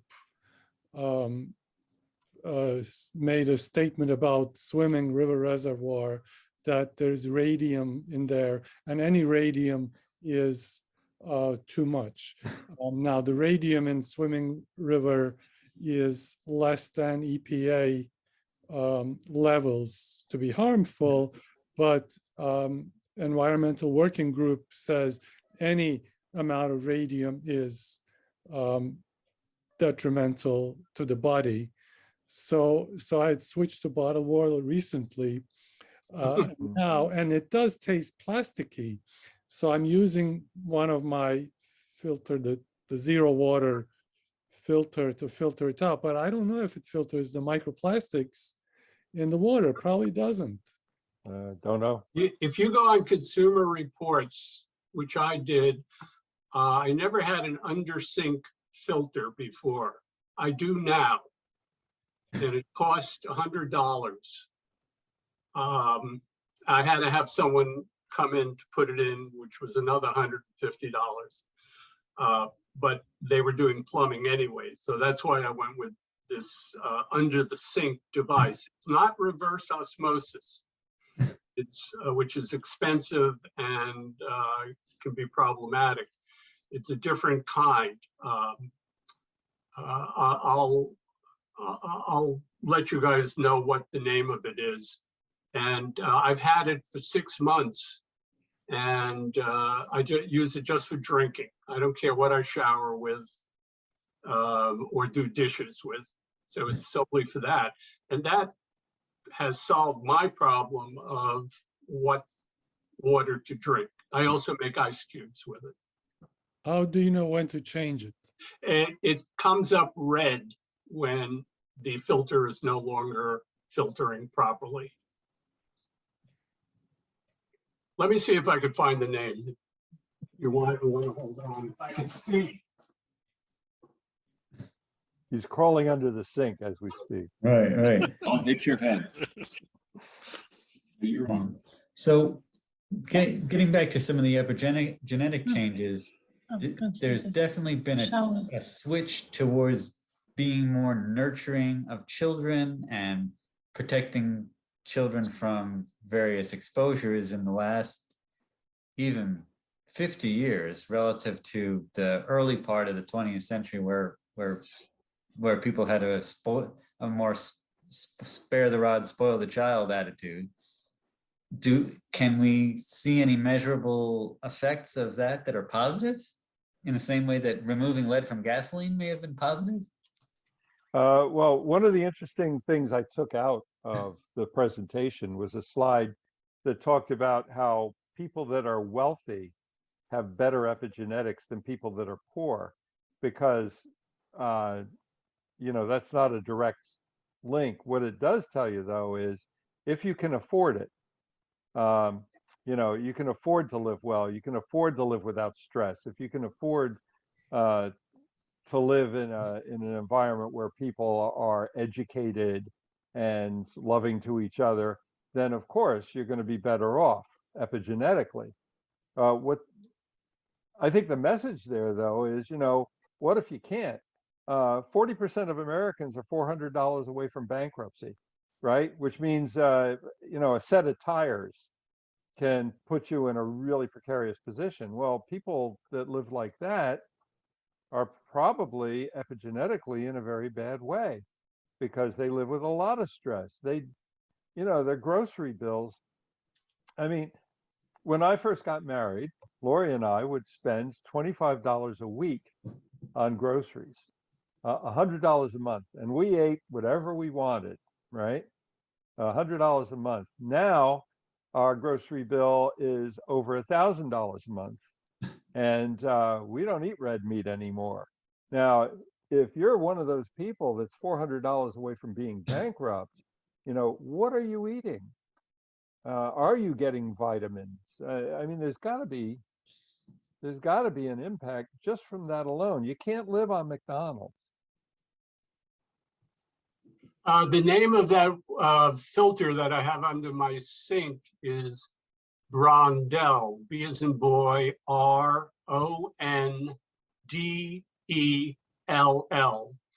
It's available on Amazon. It comes in either one filter or a pack of 3. I got the one that was 3. And I think I paid $150 for it. And if you check Consumer Reports, it gets very good ratings. Does it filter radium? No. I don't know. I'll let you. It gave glowing report about that. Now, did you say radium or radon? They're two different things. I think radium says EWG, Environmental Working Group. I don't know. You'd have to check their website. Patty, you're on mute if you want to say something. Yep. There you go. There's another story about red meat, and that is most studies that have done on red meat and eggs and so forth are done on animals that are essentially abused. They're fed the wrong diet, their environment's terrible. So that's what they're doing the studies on. But one wonders what your health impact would be if you ate pasture-raised, humane-raised animals. I wonder. Well, triglycerides are still there, right? It's animal fats. Yes, but there are people who feel that saturated fat and animal fats are really not the problem for health, that it's much more the high amount of sugar that our society is eating. Well, talk to my cardiologist about that, because he's all over me with the triglycerides. And there are people who feel that, what your cholesterol level isn't the whole story. It's the ratios of triglyceride and Yeah. other breakdown, categories of fats that are important. So some people can have a high-ish cholesterol, but their ratios are very good. So then that's not so terrible. And also there are people with good cholesterol and good triglycerides who have heart attacks. So now what is that? Maybe it's not your fat levels, blood levels, but rather the inflammation that's the problem. One of the things they found out recently is that olive oil, which I thought was a terrible food, is actually quite beneficial and is the major reason that the Mediterranean diet works, particularly what's called high phenol virgin olive oil. It always has to be extra virgin olive oil.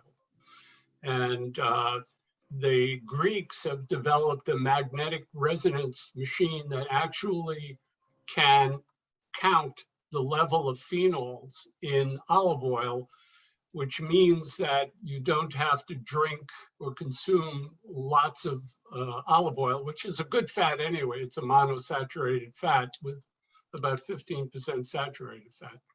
But if you buy olive oil, which I've just recently done, you have to keep it cool and in the dark, and do not buy it is not opaque, that blocks out light. If you see it in the supermarket, it says extra virgin olive oil, and it's clear, you're buying a degraded product.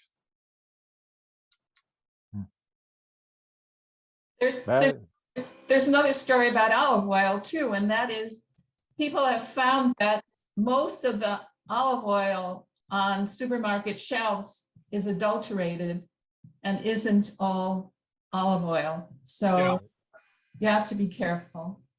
It has to do with the mafia in Italy or something. Yeah, I buy Greek olive oil. Get it from Crete. That's the pure stuff.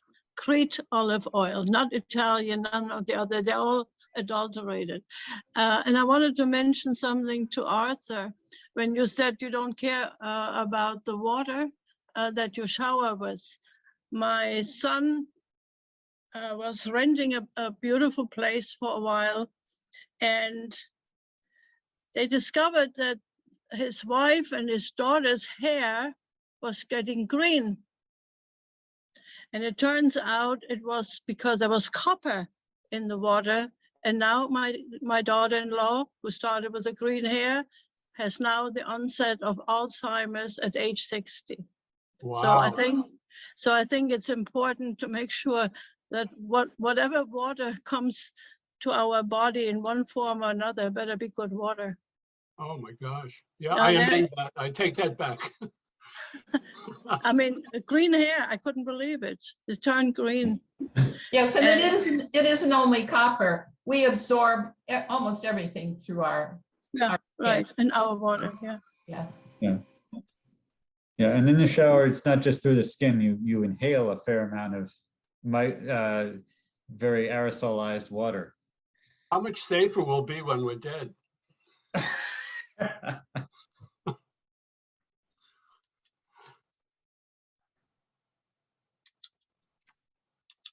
If anybody wants to know the name of the olive oil company that I have discovered, I'll gladly put that up.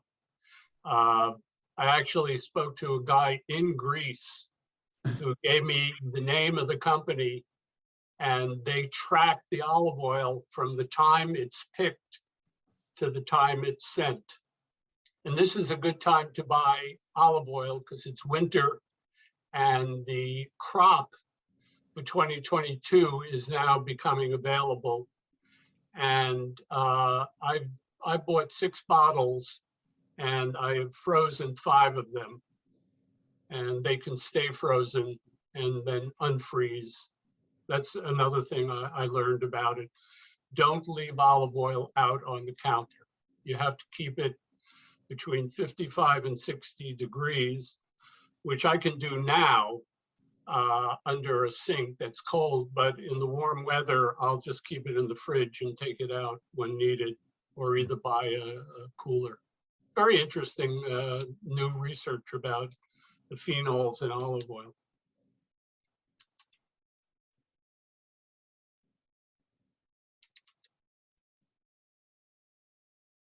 That's all I got. and that isn't the right spelling of my name. I'm not Arthur. Yeah, you control that, I think, so. I don't know. I never liked my name, so maybe I'm gonna change it to Ben-Hur eventually. Here, I'll rename you. How's that? Please. Yeah, Send- but the original spelling was, I think, something that your computer generated. So you may want to try and. Yeah. Oh, there it is. Who did that? Ron? I did that. You did that? Thank you. Thank you. My interest in nutrition came from, I was poisoned by mercury and chemicals growing up on a summer basis. Ron knows this and Lori knows this. My grandparents had a farm in upstate New York. And in the 1950s, my father and I would drive up to Brooklyn, from Brooklyn to outside Newburgh, New York. We had a 140-acre farm and would spend the weekend spraying our apple trees starting April 20th approximately through September. And we used mercury, DDT, malathion, parathion, glutathione, Captan 7, and on occasion, before Captan came, we used mercury. But it's a good thing you're so well preserved, Art. I've told you this before. For years, mosquitoes would not come near my father or myself. This is not a story. This is absolute fact. It exuded and it had a negative effect on my health for years and years and years, which prompted my interest in, because doctors were no help in using high levels of vitamin C and looking for, magic things that would help me that weren't in the literature. And and I was a smoker at the time. So, that fact that I'm 77 and talking to you guys is amazing. I'm impressed. A short story. I was at my cardiologist and we were talking about my weight problem. And this was just before he was going to retire. And I made a joke. I said, well, I have a demethylated agouti gene. And he gave me a quizzical look. He says, I don't know what that means. So, sometimes you ask your doctor a question, you're expecting a really good answer and he doesn't know what you're talking about. He thought you were talking Italian. You got a agouti gene. Yeah, right. Back in the day, I read a book. I can't remember the name of it, but it was before 1990. I mean, we talk about, taking the water we drink and everything.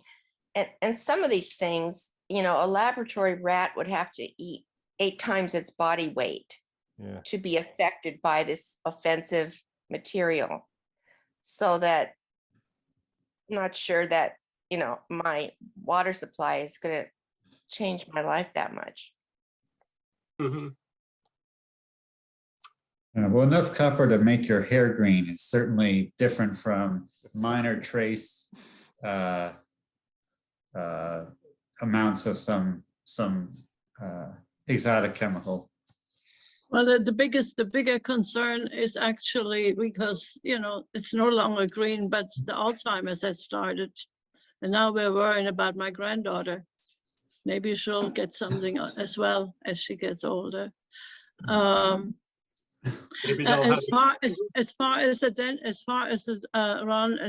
your cardiologist not knowing that, my first degree, and that was a long time ago, and I know nothing about it anymore, was therapeutic dietetics. In Europe, you get a degree in that. And when I came to America in 1960, and I don't think it has changed much. The only thing that the majority of MDs know about. When I mentioned the word, what I had studied and what I had gotten a good degree in, whom there's famous people that I worked with, the only thing they knew about diet is something to make you lose weight. And that's when I said, I'm finished in this country. I'm not even going to use the word anymore, because that's what they consider having diet, rather than eating the right food keeps you from getting sick. We cured, after the war, we cured diabetes.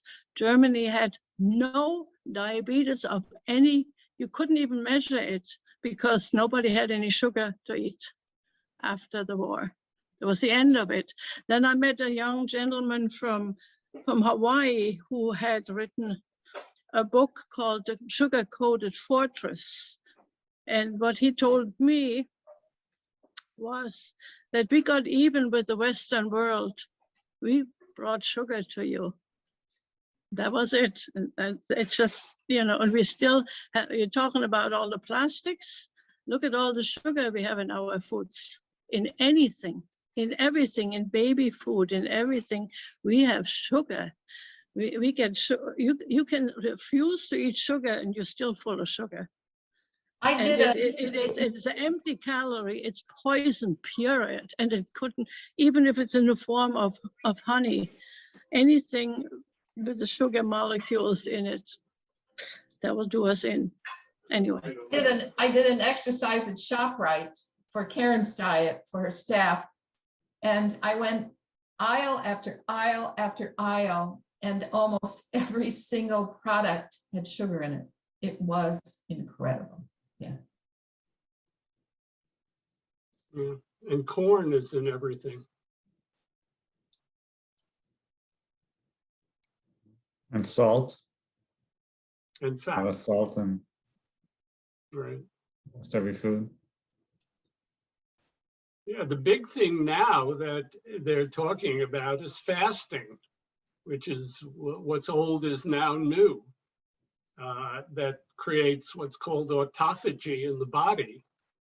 When the body is in a fasting state, the cells that are problematic, the senescent cells, are jettisoned.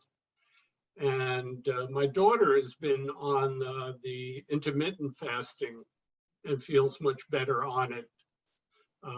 Although I read things mostly favorable, and it's an old idea. That's, it's like you were talking about in Germany and sugar.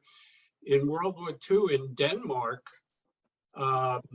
which in Holland, the heart attack rates went also down to almost zero, because the Nazis took all the meat.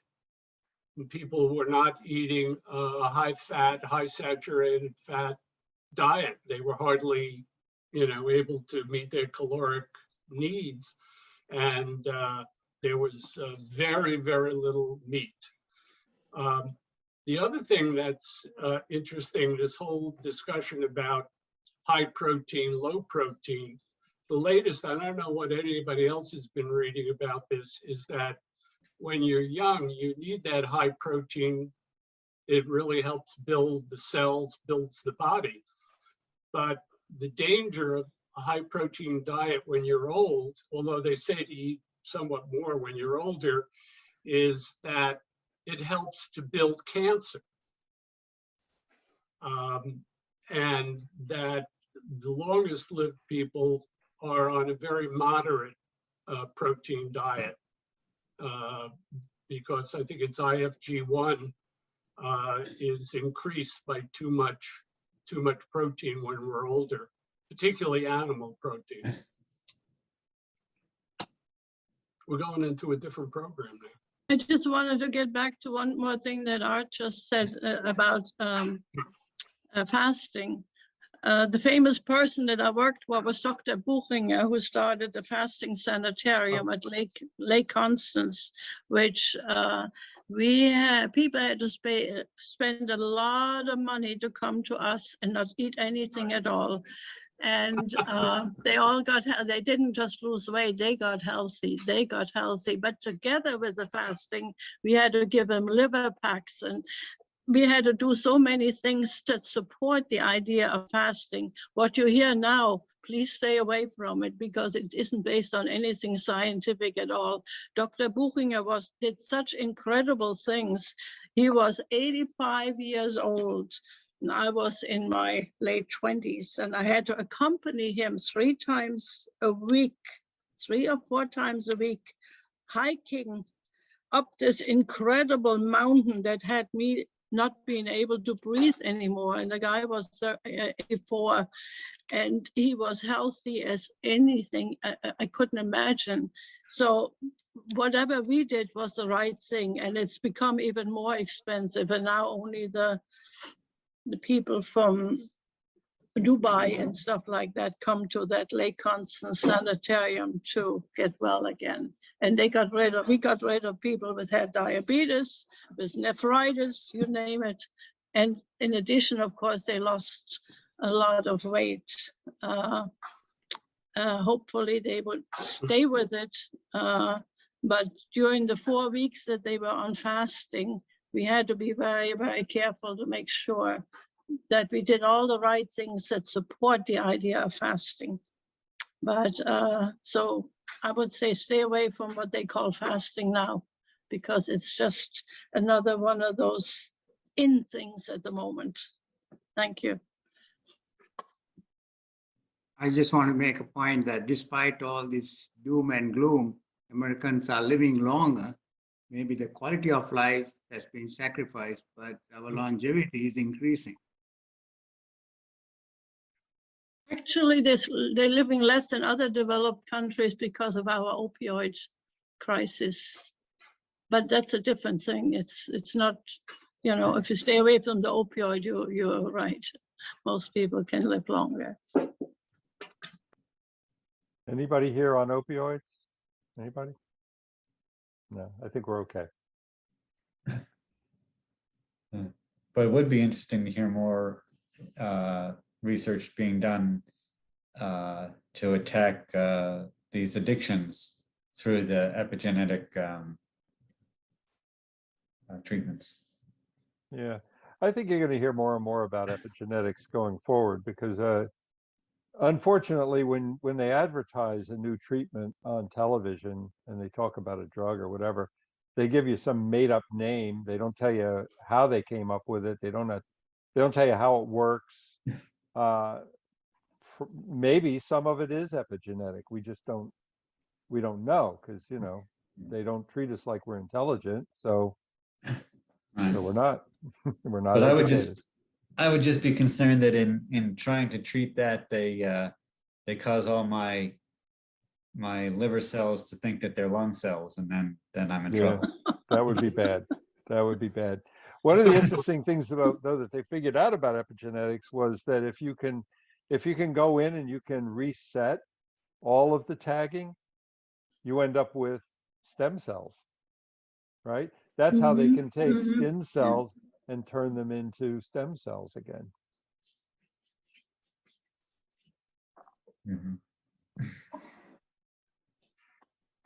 So I'm going to say goodbye, everyone.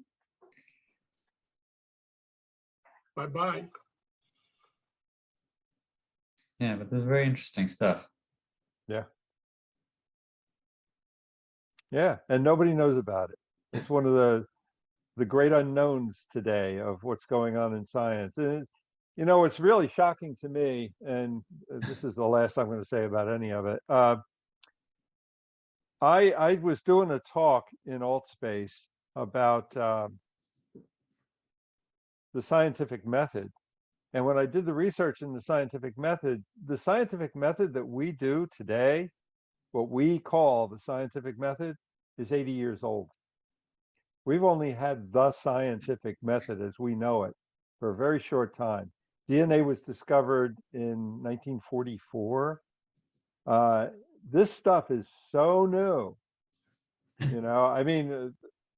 44 was before I was born. So yeah, it's a long time ago. But if, in the history of humanity, it's like yesterday.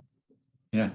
You know, Wasn't and it Crick and Watson who got the They figured out the structure of it, Yeah, atomic structure, spiral. but the notion that it existed was earlier. was 8 years earlier or so, or 10 years earlier? Yeah, 44. But I mean, that's how new everything is, you know, and epigenetics wasn't even considered as a possibility until the 70s, and it wasn't formalized until the 90s. I mean, that's not that long ago, 30 years ago. So we've got a lot to learn, but I imagine we're going to learn it quickly, because now we have the scientific method and we do know that there's epigenetics, and maybe they'll figure out what the other 40% of our DNA is actually doing. Hang in there.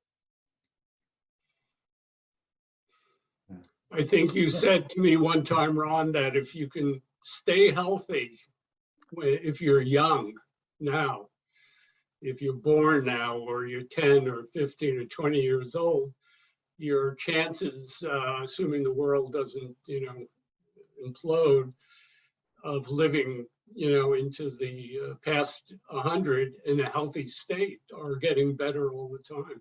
Oh yeah. Yeah, if you can live to be 100, you might live to be 200.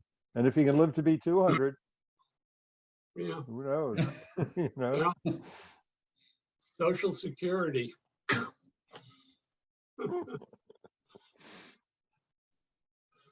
Well, Okay, listen, I'm hungry. yeah. Yeah. All this talk about food. I'll say goodbye to everybody. Nice seeing you. Thanks, Ron. Yeah, yeah. Thank you all Yeah. for coming. Thank you. Bye-bye. Thank you. Bye.